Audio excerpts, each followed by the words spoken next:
एक जंगल था। उस जंगल में ढेर सारे पक्षियां रहने के लिए आए हुए थे। उस जंगल में रहने वाली रानू चिड़िया ने अभी तक घर नहीं बनाया था। वो अपनी बेटी के साथ एक छोटे से घोंसले में रहा करती थी। मम्मा मम्मा, हम लोग अपना घर कब बनाएंगे मम्मा? छुटकी, बेटा तुम चिंता मत करो, हम लोग अभी अभी आए हैं ना इस जंगल में रहने के लिए। जल्दी ही मैं एक मजबूत सा अच्छा सा घर बना लूंगी। इस तरह रात हो जाती है, पर उन पक्षियों को नहीं पता था कि उस जंगल में एक सरकटी चुड़ैल रहती है। वो पक्षियों को मारकर खाती है। रात होते ही वो चुड़ैल पक्षियों को ढूंढने लगती है खाने के लिए। वहीं पर एक पेड़ पर कालू और कलुआ कौवा बातें कर रहे थे, पर उन्हें नहीं पता था कि जंगल में चुड़ैल है। भूरे, ये जंगल तो बहुत अच्छा है। यहाँ पर हम लोग घर बनाकर बहुत अच्छे से रह सकते हैं। हाँ कालू, मैं भी कल जंगल जाकर लकड़ियां इकट्ठे करके एक मजबूत सा घर बनाऊंगा। इस जंगल में तो खाने की कोई कमी नहीं है, हम लोग आराम से रह सकते हैं। हाँ कालू। वो दोनों ऐसे बातें कर रहे होते हैं, तभी वहाँ पर सरकटी चुड़ैल आने लगती है। उस चुड़ैल को आते हुए कालू कौवा देख लेता है और वो कहता है, अरे बाप रे, ये किसका सर है और वो हमारे तरफ क्यों आ रहा है? अरे कालू, ये तो चुड़ैल है, ये तो हमारी तरफ ही आ रही है। कालू, भाग यहाँ से। कालू और कलुआ वहाँ से भाग जाते हैं, पर उस चुड़ैल उनका पीछा नहीं छोड़ती। वो बहुत ऊंची उड़ान उड़ते हैं, लेकिन उस चुड़ैल उनके पीछे ही पड़ी रहती है। तभी कालू कौवा कलवे से कहता है, अरे कलुआ, तू घने जंगल की तरफ चला जाना, मैं दूसरी तरफ चला जाता हूँ, वरना ये चुड़ैल हम दोनों को मिलाकर खा जाएगी।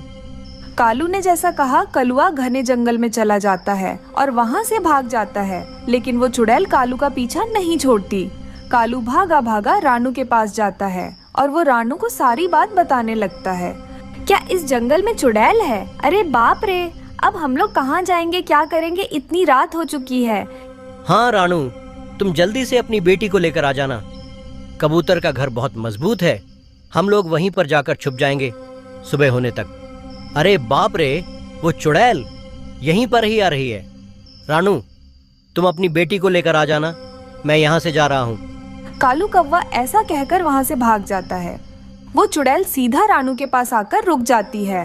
वो कहती है, चिड़िया, छोटी चिड़िया, मुझे मेरा शरीर लाकर दो, वरना मैं तुम्हें और तुम्हारी बेटी को चबा चबा कर खा जाऊंगी। क्या तुम क्या कह रही हो? मुझे नहीं पता तुम्हारा शरीर कहाँ पर है। ऐसे कैसे चलेगा चिड़िया? ढूंढो, ढूंढकर मुझे मेरा शरीर ला कर दो, वरना तुम्हें तो पता है मैं क्या क्या कर सकती हूँ। चुड़ैल, हमें मत मारो, मैं कैसे भी करके तुम्हारा शरीर ढूंढ कर ला दूंगी, हमें मत खाना। ऐसा कहकर रानू चिड़िया अपने दोस्तों के पास जाने लगती है, पर वो चुड़ैल उसके पीछे ही आने लगती है। ये सब देखकर उस जंगल में रहने वाले बाकी पक्षी डरकर वहाँ से भागने लगते हैं। रानू चिड़िया सीधे कबूतर के घर जाती है। कबूतर भैया, जल्दी से दरवाजा खोलिए। अरे रानू बहन, तुमने ये क्या किया? चुड़ैल को सीधा यहाँ पर क्यों लेकर आई हो? चुड़ैल तो हम सबको खा जाएगी, अब हम क्या करेंगे? अरे दोस्तों, अब हमें ही कुछ ना कुछ करना पड़ेगा, वरना ये चुड़ैल हम सबको जीने नहीं देगी। ये हम सबको और हमारे बच्चों को खा जाएगी। पर रानू, हम सब क्या कर सकते हैं? हम सब तो पक्षियां हैं ना, हम सब उस चुड़ैल का मुकाबला कैसे करेंगे? दोस्तों, तुम लोग चिंता मत करना, मैंने सोच लिया है इस चुड़ैल का क्या करना है। ऐसा कहकर रानू चिड़िया सारी बात अपने दोस्तों को बताने लगती है। अरे वाह रानू, तुम्हारा उपाय तो बहुत अच्छा है। हम लोग ऐसे ही करेंगे। मैं और लूसी मंदिर जाते हैं, तुम भी जल्दी से जाओ, आज इस चुड़ैल का खात्मा जरूर करेंगे। ऐसा कहकर रानू, कबूतर, कालू उस चुड़ैल को वहाँ से लेकर जाते हैं और दूसरी तरफ लूसी, हरियाली, कबूतरी मिलकर बच्चों को लेकर सीधा मंदिर जाते हैं और पूजा करने लगते हैं। और रानू चिड़िया उस चुड़ैल को सीधा एक पेड़ के खोखर के पास ले आती है। चुड़ैल जी, इस पेड़ के अंदर आपका शरीर मिल जाएगा, सीधा आप इस पेड़ के अंदर जाइए। और वो चुड़ैल सीधा पेड़ के अंदर जाती है और वो चुड़ैल जाते ही कबूतर और कालू मिलकर एक बड़ा पत्थर लेकर आते हैं और उस पेड़ के खोखर के पास डाल देते हैं। ये तुम सब मेरे साथ क्या कर रहे हो? यहाँ तो मेरा शरीर कहीं भी दिखाई नहीं दे रहा है। मुझे बाहर निकालो, मुझे जल्दी से बाहर निकालो, वरना मैं तुम सबको मार दूंगी। तभी वहाँ पर लूसी, हरियाली, गोरी आते हैं और साथ में गंगा जल लेकर आते हैं। आते ही सीधा उस पेड़ पर गंगा जल को छिड़कने लगते हैं। ये क्या हो रहा है मेरे साथ? मुझे बचाओ, मेरा सर क्यों जल रहा है? कोई है, कोई मुझे बचाओ, बचाओ। तभी वो चुड़ैल आग में जलकर भस्म हो जाती है। इस तरह सारे पक्षियां मिलकर उस चुड़ैल का खात्मा करते हैं।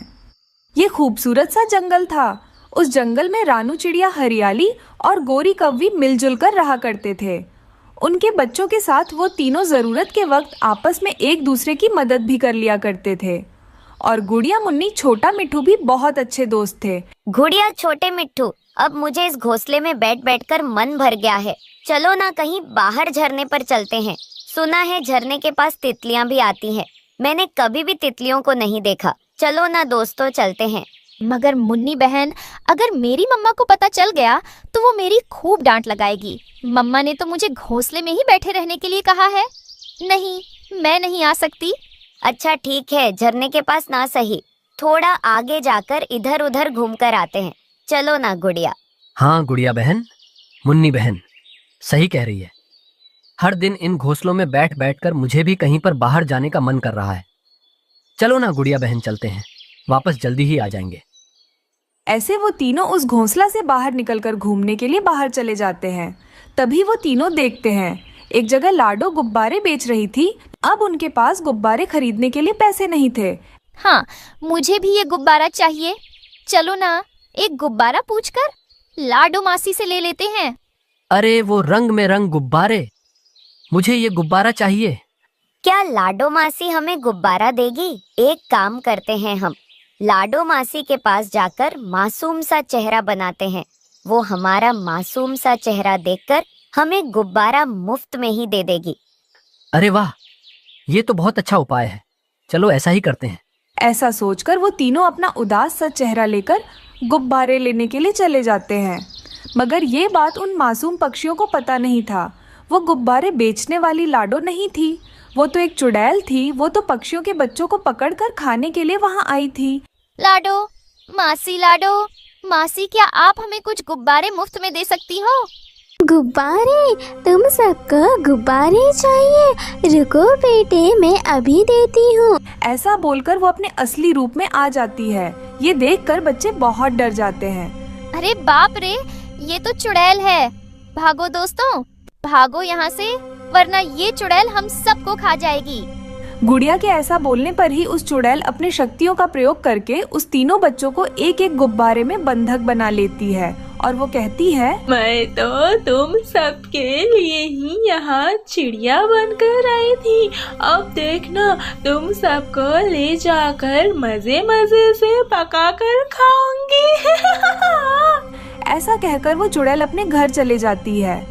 उस चुड़ैल का घर एक पेड़ के खोखर में था। इसमें जाकर वो बैठ जाती है और वो कहती है, अब तुम सबको कौन बचाने आएगा?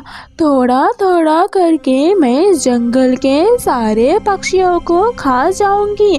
कोई भी किसी को बचाने नहीं आएगा। दूसरी तरफ रानू, गौरी और हरियाली बहुत परेशान हो रहे थे।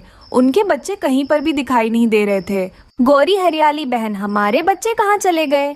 मैं तो उन्हें अच्छे से घोंसले में बिठा कर आई थी दाना ढूंढने के लिए। अरे रानू बहन, तुम चिंता मत करो, बच्चे यहीं पर खेल रहे होंगे। चलो हम सब जाकर बच्चों को ढूंढते हैं। हाँ रानू बहन, चलो जाकर बच्चों को ढूंढते हैं। वो यहीं कहीं पर खेल रहे होंगे। वो तीनों अलग अलग जगह जाकर अपने बच्चों को ढूंढने लगते हैं। तभी रानू को एक पेड़ के खोखर के अंदर अजीब अजीब आवाज आने लगती है। फिर भी वहाँ पर रानू जाकर देखती है तो वहाँ पर उसके बच्चे और चुड़ैल थे। वो सब देखकर रानू बहुत डर जाती है और भागकर अपने दोस्तों के पास आती है और अपने दोस्तों को सारी बात बताने लगती है। अरे रानू बहन, अब हम क्या करेंगे? अब तो हमारे बच्चों को कैसे छुड़ाएंगे? वो तो हमारे बच्चों को खा लेगी। हाँ रानू बहन, अब हम क्या करेंगे, कहाँ जाएंगे? दोस्तों, मुझे अभी अभी एक उपाय आया है। चलो हम एक साधु बाबा के पास जाते हैं। वो एक गुफा में रहते हैं, वो जरूर हमारी मदद करेंगे। वो तीनों मिलकर उस साधु बाबा के पास जाते हैं और रानू चिड़िया सारी बात बताने लगती है। क्या वो चुड़ैल फिर से वापस आ गई? मैं उस चुड़ैल को छोड़ूंगा नहीं। चलो पक्षियों, मैं तुम्हारे बच्चों को बचाऊंगा और उस चुड़ैल के चंगुल से बाहर निकालूंगा। ऐसा कहकर वो सब लोग उस पेड़ के खोकर के पास जाते हैं। वहां पर जाकर वो बाबा मंत्र पढ़ने लगता है। उसके मंत्र सुनकर उस चुड़ैल उस पेड़ के खोकर मैं से बच्चों को लेकर बाहर आती है।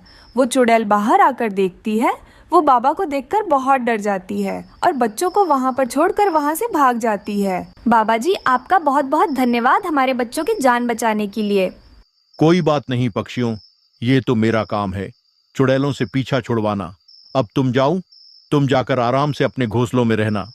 ऐसा कहकर वो बाबा वहां से चले जाते हैं और पक्षियां भी खुश होकर अपने बच्चों को लेकर अपने घर वापस आ जाते हैं। एक जंगल था। उस जंगल में आपस में सब पक्षियां मिलजुल कर रहा करते थे। उस जंगल में ठंड का मौसम शुरू हो चुका था। ठंड के वजह से सारे पक्षियां बाहर निकलने से बहुत कतराते थे। वो अपने घर से बाहर भी नहीं निकलते थे। उस ठंड के वजह से चिड़िया के बच्चे भी बाहर खेलने के लिए नहीं निकलते थे। गुड़िया बेटी, क्या हुआ है? आप इतने उदास क्यों लग रहे हो? मम्मा, इस ठंड के वजह से मेरे पंख बहुत जम गए हैं और मैं मेरे दोस्तों के साथ बाहर भी नहीं जा सकती खेलने के लिए। मम्मा, आप कहाँ पर जा रहे हो मम्मा? हाँ गुड़िया बेटा, मैं काम पर जा रही हूँ। गुड़िया बेटा, आप घर पर ही रहना, कहीं पर भी बाहर मत जाना। शाम तक मैं जल्दी ही घर पर वापस आ जाऊंगी। ठीक है मम्मा। गुड़िया अपने घर पर ही सो जाती है और रानी चिड़िया काम करने के लिए खेत पर चली जाती है। तभी उसे रास्ते में गोरी कौवी दिखाई देती है और वो उससे कहती है, रानू बहन, आप भी इतनी सुबह सुबह खेत पर जा रही हो क्या, इतनी ठंड पर? हाँ गोरी, क्योंकि जल्दी गए तो शाम होने से पहले ही घर पर जल्दी आ सकते हैं ना, इसलिए। हाँ रानू, तुमने ठीक कहा। शाम होते ही ठंड बहुत ज्यादा बढ़ जा रही है। चलो जल्दी काम पर जाते हैं। इस तरह वो दोनों बातें करते हुए अपने काम पर चले जाते हैं। तभी माँ ही चील भी काम करने के लिए वहां पर आती है। सारे पक्षी भी ठंड में ठिठुरते हुए अपना काम कर रहे थे। जैसे तैसे शाम हो जाती है। शाम होते ही वो अपने घर पर आने के लिए वापस निकलने लगते हैं। तभी रानू चिड़िया कहती है, गोरी बहन, इस ठंड के वजह से बच्चे बाहर निकल नहीं पा रहे हैं खेलने के लिए। हाँ रानू, तुम ठीक कह रही हो। इस ठंड के वजह से बच्चे बाहर नहीं निकल पा रहे हैं खेलने के लिए। मेरा बेटा जग्गू भी बहुत जिद कर रहा है घर में बैठे हुए। हाँ रानू, शाम होते ही बच्चों को तो खेलने की आदत है ना, इसलिए वो जिद कर रहे हैं। एक काम करते हैं, सब लोग शाम होते ही मेरे घर पर आ जाना। बच्चों को लेकर हम लोग भी थोड़ी देर बातें करेंगे। हाँ रानू, तुम ठीक कह रही हो। मैं घर जाकर जग्गू को भी लेकर आती हूँ। चील दी, आप आते आते हरियाली बहन को भी लेकर आना। फिर वो पक्षी अपने अपने घर चले जाते हैं। तभी उस जंगल में रहने वाली चुड़ैल को क्या करना है कुछ भी समझ में नहीं आ रहा था। वो बस इधर उधर भटक रही थी। अगर थोड़ी और देर मैं यहीं रहूंगी तो मुझे क्या करना है कुछ भी समझ में नहीं आएगा। मैं थोड़ी दूर जंगल की ओर जाती हूँ। अगर मुझे वहाँ कोई पक्षी दिखेगा तो उसे सताऊंगी और मार के खा जाऊंगी। ऐसा सोचकर वो पक्षियों के घर की तरफ आती है। रानू चिड़िया के घर पर सारे पक्षी आने लगते हैं। ये सब देखकर गुड़िया बहुत खुश हो जाती है और अपने घर के अंदर आकर अपने मम्मा से कहती है, मम्मा, जग्गू कौवा भी गोरी मासी हमारे घर पर आ रहे हैं। हाँ गुड़िया बेटा, मैंने ही तुम्हारे दोस्तों को बुलाया है। तुम बहुत दिनों से ठंड की वजह से बाहर नहीं जा रही हो ना, इसलिए मैंने बुलाया है। ऐसा है तो मैं मेरे दोस्तों के साथ बहुत अच्छे से खेलूंगी आज रात। ऐसे ही सब लोग आ जाते हैं। बच्चे तो बहुत खुश होकर आराम से खेलने लगते हैं और पक्षियां भी साथ में बैठकर आग जलाकर आपस में बातें करने लगते हैं। हम सब लोग ऐसे मिलकर कितने दिन हो गए हैं ना। हाँ रानू बहन, इस ठंड के मौसम के वजह से हम लोग तो सीधा मिल भी नहीं पा रहे हैं। हाँ रानू, बहुत दिन हो गए हैं। हम लोग ऐसे मिलकर बच्चे भी देखो ना कितनी खुश है। ऐसे ही सब लोग खुशी से बातें कर रहे थे। तभी वो चुड़ैल भटकते भटकते पक्षियों के घर के पास आ जाती है। सीधा रानू के घर के पास आती है और वो रानू का दरवाजा खटखटाने लगती है।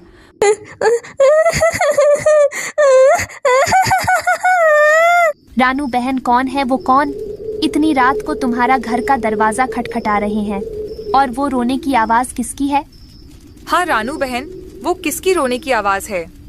मुझे पता नहीं दोस्तों, इतनी रात को कौन मेरा दरवाजा खटखटा रहा है और बाहर कौन रो रहा है। रुको, मैं बाहर जाकर देखती हूँ कौन है। रुक जाओ रानू बहन, तुम बाहर मत जाना। मुझे तो लगता है कोई भूत आई हुई है। हम लोग एक काम करते हैं, जाकर खिड़की में से देखते हैं कि बाहर कौन है। वो सब पक्षियाँ जाकर खिड़की में से बाहर देखने लगते हैं। वो सब पक्षियाँ उसे भूत को देखकर बहुत डर जाते हैं। अरे रानू बहन, यह तो भूत है। यह भूत तुम्हारे घर पर क्यों आई है?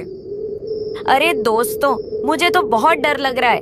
अब हम क्या करेंगे? अरे दोस्तों, हम सब एक काम करते हैं।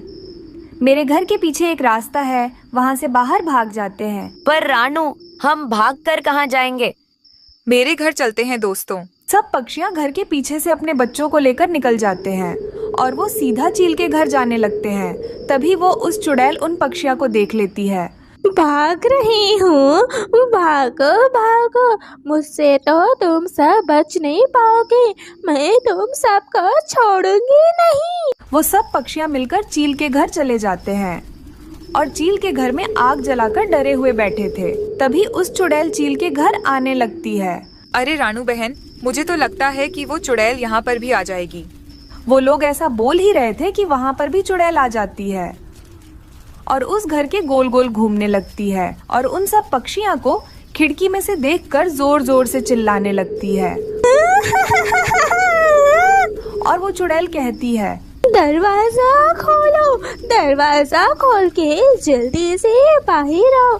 मैं तुम सबको छोड़ूंगी नहीं। ये घर को ही तोड़ दूंगी और तुम सबको मार दूंगी। अरे रानू बहन, अब हम क्या करेंगे? मुझे तो बहुत डर लग रहा है। हाँ मम्मा, मुझे भी बहुत डर लग रहा है। मम्मा, तुम कुछ करो। बच्चे तो डर से कांपने लगते हैं और तभी रानू चिड़िया कहती है, हम सब एक काम करते हैं, हम सब मिलकर सीधा मंदिर जाते हैं। वहाँ पर तो चुड़ैल नहीं आ सकती है ना। वहाँ पर जाकर हम सब पूजा करेंगे और हनुमान चालीसा भी पढ़ेंगे। फिर चुड़ैल वो सब देखकर हमारे जंगल को छोड़कर चली जाएगी। हाँ रानू बहन, चलो ऐसा ही करते हैं। फिर वो सब पक्षियाँ उड़ते उड़ते सीधे मंदिर जाते हैं और जाकर सीधा पूजा करके हनुमान चालीसा पढ़ने लगते हैं। ये सब देखकर वो चुड़ैल वहाँ से भाग जाती है। रानो, लूसी और गोरी तीनों बहुत अच्छे दोस्त थे। वो तीनों अपने अपने बच्चों के साथ पेड़ों के ऊपर बैठकर बातें करते थे। शाम होने पर भी उनकी बातें खत्म नहीं होती थीं। एक दिन सबको पता चलता है कि कोई दरवाज़ा खटखटाने वाली चुड़ैल आई है। वो घर घर जाकर दरवाज़ा खटखटा रही है, जिस वजह से अब कोई भी रातों को जंगल में नहीं घूमता था। लेकिन रानो, गोरी और लूसी किसी के बातों पर यकीन नहीं करते हैं। एक दिन देर रात को सब पक्षी अपने घरों में सो रहे थे। गोरी कव्वी और उसका बेटा गहरी नींद में सो रहे थे। तभी आधी रात को कोई गोरी कव्वी का घर का दरवाज़ा खटखटाता है। गोरी कव्वी नींद से जाग जाती है। ये क्या, मुझे ऐसा क्यों लग रहा है कि कोई मेरा घर का दरवाजा खटखटा रहा है? क्या मैं सपना तो नहीं देख रही? चलो, अगर किसी को जरूरत होगी तो वो फिर से खटखटाएगा।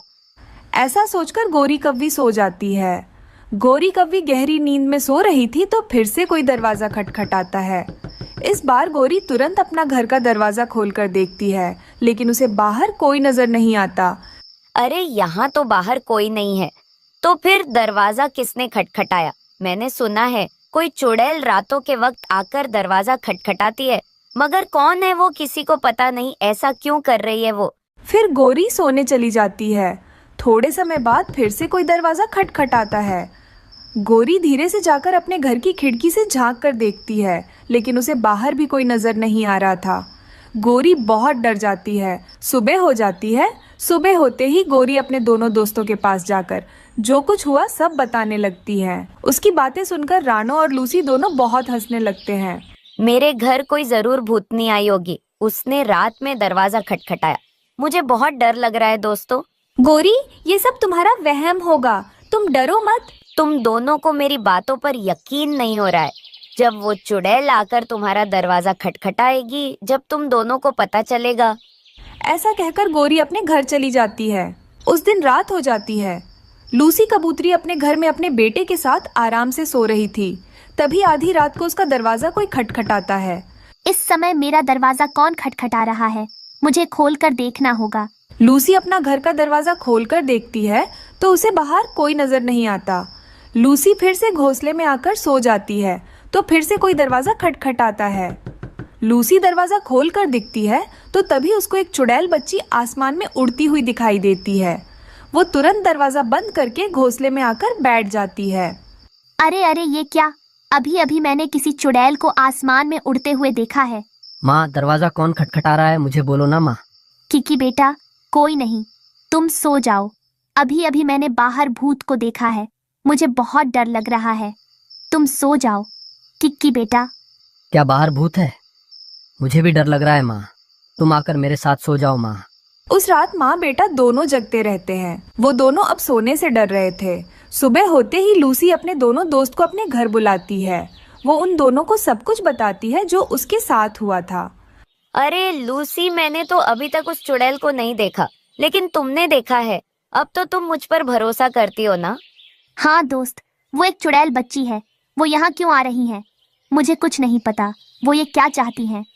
अगर ये सब सच है तो वो चुड़ैल आज रात मेरे घर आ सकती है। तुम दोनों आज रात मेरे घर पर ही रुकना, फिर आगे क्या करना है मैं तुम दोनों को बताती हूँ। उस रात वो तीनों रानों के घर चुड़ैल आने का इंतजार कर रहे थे। आधी रात होते ही रानो चिड़िया का दरवाजा फिर से कोई खटखटाता है। कोई भी दरवाजा खोलकर देखने के लिए तैयार नहीं था। रानो धीरे से खिड़की में बैठकर बाहर देख रही थी। तभी वो देखती है कि एक चुड़ैल बच्ची उनका दरवाजा खटखटा रही है। मुझे छोटे छोटे बच्चे चाहिए, मेरे साथ तुम्हारे बच्चों को भेजो, मैं उनके साथ खेलना चाहती हूँ।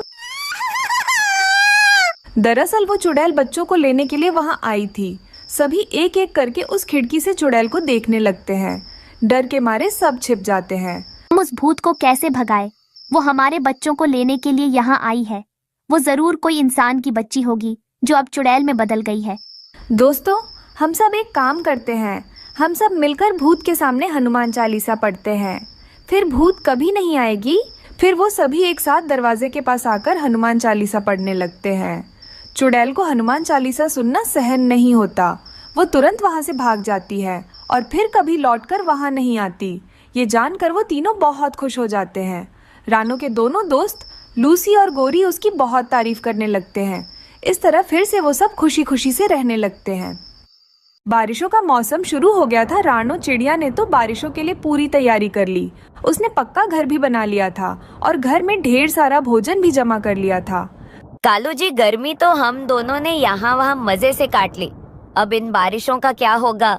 क्या बात है गोरी, अभी तक बारिश क्यों नहीं हो रही? वैसे मुझे बारिश का मौसम बहुत पसंद है। कौवे ने ऐसा बोला ही था, तभी जोरों की बारिश शुरू हो जाती है। गोरी कौवी जल्दी से घर के अंदर चली जाती है, लेकिन कालू कौवा तो बारिश के पानी में नहा रहा था। गोरी, तुम भी जल्दी से बाहर आ जाओ। बारिश में नहाने का मजा ही कुछ और है। कालू जी, ये सब काम आप ही करना, मुझे बारिश में नहीं नाचना है। गोरी को बहुत तेज भूख लग रही थी, लेकिन घर में खाने के लिए कुछ भी नहीं था। मुझे तो बहुत भूख लग रही है, लेकिन मेरे पति पागल हो गए हैं जो बारिश में नाच रहे हैं। अब मुझे ही भोजन का कुछ ना कुछ करना पड़ेगा।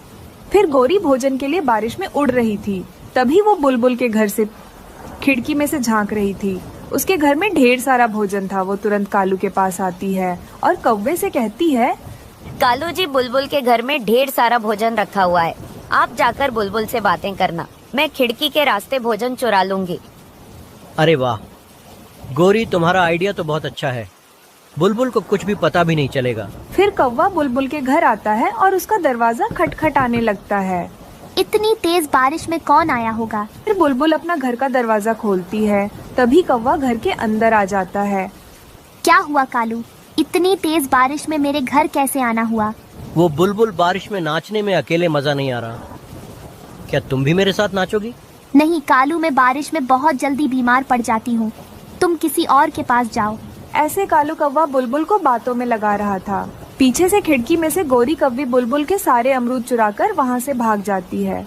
उसके बाद कालू भी वहाँ से आ जाता है। बेचारी बुलबुल अपने अमरूद खाने के लिए ढूंढ रही थी, लेकिन उसको तो उसके अमरूद नजर नहीं आ रहे थे। अरे ये क्या, मेरी अमरूद की टोकरी कहाँ गई? मैंने तो यही रखा था। दूसरी तरफ कौवा और कौवी मजे मजे से चुराए हुए अमरूद खा रहे थे। अरे वाह वाह, मीठे मीठे अमरूद खाकर मजा ही आ गया। कालू, अब हर दिन हम दोनों ऐसा ही करेंगे, फिर रोज हमें भोजन की क्या चिंता होगी। दूसरे दिन बुलबुल मीठे जामुन खाने के लिए बैठी हुई थी। कल तो मेरे अमृत किसी ने चोरी कर ली, आज तो मैं मजे मजे से जामुन खाऊंगी, वो भी अपना खिड़की बंद करके। फिर बुलबुल अपने खिड़की दरवाजे बंद कर लेती है और मीठे मीठे जामुन खाने लगती है। फिर बुलबुल अपने जामुन खत्म करने के बाद अपना खिड़की खोलती है। कालू जी, आज हम दोनों क्या खाएंगे? मुझे तो बहुत भूख लग रही है। लगता है वो बुलबुल के पास भी भोजन खत्म हो गया है। अब हम क्या करेंगे गोरी? मुझे भी बहुत भूख लग रही है। कालू जी, आज हम चिड़िया का भोजन चुरा कर लाएंगे। मेरे पास एक प्लान है। फिर गोरी कौवी कालू को अपना सारा प्लान बताती है। कालू चिड़िया के घर जाता है। क्या हुआ कालू भैया, आप इतनी जल्दी में क्यों हो? किसान की पत्नी भर भर के दाना बांट रही है, तुम भी जाकर ले लो। मैंने भी बहुत जमा कर ली, सोचा तुमको भी बता दूं। कालू भैया, मेरे पास तो पहले से ही भोजन जमा है, इसीलिए आप ही लाए। अरे चिड़िया, माना कि तुम्हारे पास ढेर सारा भोजन जमा है, आगे के दिनों के लिए क्या करोगी? अगर ये बारिश नहीं रुकेगी तो जाओ, जाकर भोजन लेकर आओ। फिर रानो, चिड़िया को कालू की बात ठीक लगती है, वो उसके साथ भोजन लेने के लिए चली जाती है। पीछे से गोरी कौवी चिड़िया के घर आती है। गुड़िया, तुम्हें तुम्हारी माँ ने बुलाया है। दाने का वजन बहुत ज्यादा हो गया है, इसलिए तुम भी अपनी माँ के पास जाओ और उनकी मदद करो। ये सुनकर गुड़िया इंसानों के बस्ती की तरफ चली जाती है। फिर गोरी कौवी जल्दी से चिड़िया के घर आती है और सारा भोजन चुराकर वहाँ से भाग जाती है। कालू भैया, आप मुझे यहाँ क्यों लेकर आए हो? यहाँ तो कोई नहीं कहा है किसान की पत्नी। वो किसान की पत्नी चली गई होगी, वो क्या है ना, बारिश हो रही है ना शायद, इसलिए चलो हम घर वापस चलते हैं। वो दोनों घर वापस आ ही रहे थे, तभी धीरे धीरे उड़ती हुई गुड़िया नजर आती है। अरे गुड़िया बेटी, इतनी बारिश में तू यहाँ क्यों आई है? फिर गुड़िया अपनी माँ को सारी बात बताती है कि गोरी ने कैसे उसे यहाँ भेजा है। गुड़िया के ऐसे कहते ही कालू कौवा समझ जाता है और वहाँ से भाग जाता है। घर जाकर दोनों पति पत्नी बहुत खुश हो रहे थे। अरे मुझे तो पता ही नहीं कि वह छोटी चिड़िया ने अपने घर में इतना ज्यादा भोजन जमा कर रखा है। हाँ कालू जी, अब तो हमारे मजे ही मजे हैं। बारिश के मौसम में हम दोनों आराम से बैठकर भोजन खाया करेंगे। गुड़िया, मुझे अब समझ में आया कि गोरी और कालू ने हमसे झूठ बोला। उन्होंने हमारे घर का सारा भोजन चुरा लिया। माँ, अब हम दोनों क्या खाएंगे? गुड़िया बेटी, मैं उनके पास जाती हूँ और अपना भोजन वापस मांग कर ले आती हूँ। फिर रानू उनके पास जाती है और अपना भोजन वापस मांगने लगती है। कौवो, मेरा भोजन मुझे वापस कर दो, मैंने कितनी मेहनत से भोजन जमा करके रखा था। चिड़िया, मैं तो तुम्हारे साथ ही था और गोरी घर में थी, कोई और चुरा कर ले गया होगा, हम पर चोरी का इल्जाम मत लगाओ। रानो चिड़िया सब समझ जाती है और वहाँ से वापस आ जाती है। मेरी बेटी भूखी ही सो जाएगी अगर मैं उसके लिए दाना नहीं लाई। एक काम करती हूँ, मैं किसान की पत्नी के पास जाती हूँ और वहाँ से एक अमरूद तोड़कर ले आती हूँ। चिड़िया वहाँ जाती ही उस पेड़ पर एक भी अमरूद नहीं था। किसान की पत्नी चिड़िया को देख रही थी और वो जल्दी से उसके पास आती है। क्या बात है चिड़िया, तुम इतनी तेज बारिश में यहाँ क्यों आई हो? फिर चिड़िया सारी बात किसान की पत्नी को बताती है। अरे चिड़िया रानी, तुम परेशान मत हो, ये बारिश का मौसम है, भोजन मिलना बहुत मुश्किल है। जब तक बारिशें रुक नहीं जाएगी, तुम रोज मेरे पास आकर भोजन ले जाया करना, मैं हर दिन तुम्हें भोजन दे दूंगी। माँ जी, आपका बहुत बहुत धन्यवाद मेरी मदद करने के लिए। फिर किसान की पत्नी कुछ चावल चिड़िया को दे देती है। चिड़िया खुशी खुशी से उन चावलों को अपने घर ले आती है। ऐसे ही दिन गुजरने लगते हैं। अब हर दिन चिड़िया किसान की पत्नी से ही भोजन ले आती थी। एक दिन ये बात कौवों को भी पता चल जाती है। वो दोनों जल्दी से किसान की पत्नी के पास जाते हैं भोजन लेने के लिए। अरे ये तो वही कौवे हैं जो छोटी चिड़िया को सताते हैं। आज तो मैं इन दोनों को सबक सिखाकर ही रहूंगी। फिर उन दोनों की खूब पिटाई करने लगती है। मांझी, आप हमें क्यों मार रही हो? हम दोनों ने आपका क्या बिगाड़ा? बेशर्म, तुम दोनों हमेशा बेचारी उस छोटी चिड़िया को सताते रहते हो। बेचारी ने कितनी मुश्किल से बारिशों के लिए भोजन जमा करके रखा था, लेकिन तुम दोनों कौवों ने इतनी आसानी से उसका भोजन चुरा लिया। अब मैं तुम दोनों को उसकी सजा देती हूँ। ऐसा कहकर किसान की पत्नी उन दोनों की ओर पिटाई लगाती है और बिना भोजन दिए ही वहाँ से भगा देती है। ऐसे उन दोनों को चोरी करने की सजा मिलती है। फिर वो दोनों रोते रोते ही वापस अपने जंगल लौट जाते हैं।